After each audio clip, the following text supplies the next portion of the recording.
Provérbios, capítulo de número 17. Vamos para a leitura. Mas antes, se inscreva no canal, curta esse conteúdo e compartilhe para que mais pessoas tenham acesso à palavra de Deus. Provérbios, capítulo 17. Melhor é um bocado seco e tranquilidade do que a casa farta de carnes e contendas. O escravo prudente dominará sobre o filho que causa vergonha, e entre os irmãos terá parte na herança. O crisol prova a prata e o forno o ouro, mas aos corações prova o Senhor. O malfazejo atenta para o lábio iníquo. O mentiroso inclina os ouvidos para a língua maligna. O que escarnece do pobre insulta ao que o criou. O que se alegra da calamidade não ficará impune. Coroa dos velhos são os filhos dos filhos, e a glória dos filhos são os pais.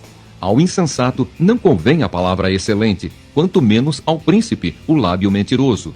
Pedra mágica é o suborno aos olhos de quem o dá, e para onde quer que se volte terá seu proveito. O que encobre a transgressão adquire amor, mas o que traz o assunto à baila separa os maiores amigos. Mais fundo entra a repreensão no prudente do que 100 açoites no insensato. O rebelde não busca senão o mal, por isso, mensageiro cruel se enviará contra ele. Melhor é encontrar-se uma ursa roubada dos filhos do que o insensato na sua estultícia. Quanto àquele que paga o bem com o mal, não se apartará o mal da sua casa. Como o abrir-se da represa, assim é o começo da contenda. Desiste, pois, antes que haja rixas. O que justifica o perverso e o que condena o justo, abomináveis são para o Senhor, tanto um como o outro. De que serviria o dinheiro na mão do insensato para comprar a sabedoria, visto que não tem entendimento? Em todo o tempo ama o amigo e da angústia se faz o irmão. O homem falto de entendimento compromete-se ficando por fiador do seu próximo. O que ama a contenda, ama o pecado. O que faz alta a sua porta, facilita a própria queda. O perverso de coração jamais achará o bem, e o que tem a língua dobre vem a cair no mal. O filho astuto é tristeza para o pai, e o pai do insensato não se alegra. O coração alegre é bom remédio, mas o espírito abatido faz secar os ossos. O perverso aceita suborno secretamente para perverter as veredas da justiça. A sabedoria é o alvo do inteligente, mas os olhos do insensato vagam pelas extremidades da terra. O filho insensato é tristeza para o pai e amargura para quem o deu à luz. Não é bom punir ao justo, é contra todo direito ferir ao príncipe. Quem retém as palavras possui o conhecimento, e o sereno de espírito é homem de inteligência. Até o estulto, quando se cala, é tido por sábio, e o que cerra os lábios por sábio. Fala pessoal, nossa síntese a respeito do capítulo 17, que tem aí um dos versículos mais famosos do livro de Provérbios. É aquele que fala que em todo tempo ama um amigo, mas na angústia se faz um irmão. Além dessa temática, eu quero extrair do texto para vocês e elencar aqui algumas outras coisas que estão relacionadas às nossas ações e atitudes. Por quê? Se fala que em todo tempo ama um amigo, na angústia se faz um irmão, a gente fala de uma questão de um relacionamento, né? de ajuda mútua, de empatia, de ganha-ganha, de estar ao lado de alguém nos momentos bons e nos momentos ruins. Então, quando nós temos um relacionamento, automaticamente nós estamos falando a respeito de uma série de ações e intenções. E aí foi proposto esse quadro aqui para vocês, para que nós pudéssemos estar refletindo, tá? Então aqui eu sempre vou ter a questão de uma ação, e aí a ação ela pode ser boa ou má, e também a intenção, e do mesmo jeito que ela pode ser boa ou má. Então, o que eu vou falar para você aqui? Toda vez que nós falamos a respeito de termos uma ação ou uma determinada intenção, quando uma ação, eu tomo uma ação, e essa ação, a gente pode tê-la como uma boa ação, nós vamos estar pensando sempre no seguinte aspecto: o fato de termos uma ação associada a uma atitude de forma boa, nós sempre vamos poder esperar um melhor resultado. Agora, a ação que é de fato fazer algo, estar condicionado a algo mal, aí vamos ser punidos, vamos colher por ter uma má ação. E quando nós temos uma intenção boa, não garante um resultado. Porque eu só tive uma intenção, eu não fiz algo. Minha intenção era boa. Ter intenção, ter um pensamento, não garante o resultado. Tenha consciência disso, tá? Agora também, se você tem uma intenção má, você pode ser punido no longo prazo. Não tinha intenção de prejudicar, né? Mas fez algo intencional ali, provocou de alguma forma, talvez não uma ação direta, mas provocou a ação de alguém ou de algo, no sentido de prejudicar, vai colher esse plantio também.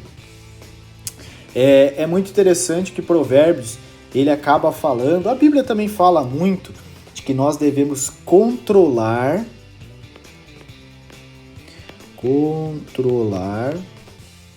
a língua, certo? A Bíblia ela fala muito a respeito disso. E aí, o tolo, ele fala demais. Então, tome muito cuidado com relação a essas questões, porque é muito importante que nós tenhamos o controle da nossa língua, tá legal? E nesse aspecto, a gente percebe também que o tolo, ele tem inclinação para fazer as coisas erradas. Parece que ele gosta, ele tem essa tendência. Então, por isso que é muito importante nós sempre buscarmos o relacionamento com Deus em prol da também, né? Sabedoria. Legal? E dentro de todo esse contexto, nós devemos sempre procurar nos esforçar, tá? Por quê? Porque nem sempre nós nascemos com um talento exacerbado para algo, mas nós devemos nos esforçar, porque em muitas vezes o esforço vence o talento. Quando, obviamente, o talento ele não se esforça. Eu vou dar um exemplo. Eu não tenho o talento para tocar violão, mas eu sempre me esforcei para tocar na igreja, para aprender. E eu conheci inúmeras pessoas que são talentosas, né? Já toquei com pessoas assim, reconheço isso, mas às vezes não há essa constância das pessoas na igreja, na vivência, no louvor e etc. Então, procure sempre se esforçar, tá bom? A gente não precisa ser o melhor, mas procuramos, através do esforço, ser bom no que fazemos. Isso é importante e também uma prática muito importante, um pensamento muito importante dentro da vida da comunidade cristã, na questão da igreja.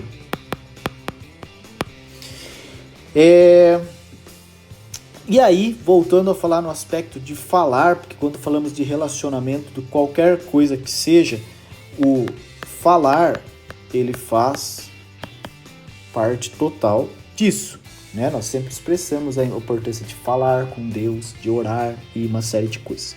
Então, para tornar qualquer discussão uma negociação favorável, isso exige da gente sabedoria. Percebam que sempre nós estamos chegando num denominador comum. O que, Gíneton? Sabedoria. Isso é muito importante. Já devem ter percebido isso, né? E aí, nesse aspecto, não só na questão do falar, mas de uma série de outras coisas, e isso também a gente pode pautar em cima do versículo famoso aí, dentro de um contexto de sociedade, de relacionamento, de convívio, gente, exercitar sempre a empatia, se colocar no lugar do outro, orar pelo outro, fazer tudo pelo próximo, aquilo que você gostaria que fizesse por você. O mundo fala muito a respeito de o que eu não quero para mim eu não faço para os outros. A minha filosofia de vida cristã, dentro da minha filosofia de vida cristã, eu penso o seguinte, que sim, né, o que eu não quero para mim eu não faço para os outros, mas o que eu quero para mim, ou para os meus familiares, ou para aqueles que eu amo, eu faço pelo outro. Gineto, mas nem sempre a gente é reconhecido, a gente não tem nada em troca. É exatamente isso. É fazer sem esperar nada em troca. Porque tenha certeza de uma coisa, o nosso Deus, ele é justo e ele está vendo, tá? É sempre importante nós estarmos expondo, né, o que nós pensamos, principalmente no âmbito cristão, principalmente nesse mundo, mas tome cuidado como falar. Não é do que falar, não é ter vergonha, não é se esconder da verdade, mas tem toda uma contextualização ali por trás, todo um cuidado, mas sim, de forma educada, expresse sempre sua opinião. E dentro de qualquer situação, não é criar mais polêmica, não é criar uma discussão, é focar numa solução ou firmar um ponto de vista baseado na Bíblia. Isso é muito importante, tá? Por quê? Para que a conversa seja sadia, para que haja o que eu já comentei lá no início do vídeo, um ganha-ganha, né? Ela entendeu, absorveu o seu ponto de vista, respeitou, isso é muito importante. Então, eu que já trabalhei como professor, né, dando aula em escola, como a mentalidade de muitas pessoas às vezes é diferente, e eu consegui poder falar da palavra de Deus, da visão cristã de forma educada, a ponto das pessoas falarem, que legal, não tinha pensado dessa maneira. O Espírito Santo de Deus vai fazer uma obra? Eu não sei, eu sei que a palavra de Deus foi falada, foi racionalmente entendida, e pode ser que ali tenha quebrado um bloqueio. Enfim, são exemplos, tá? Mas eu quero agora encerrar aqui, agradecer o seu tempo, peço para que continue orando por esse projeto e vamos seguindo se Deus assim nos permitir. Um forte abraço, um excelente sábado, Deus muito te abençoe.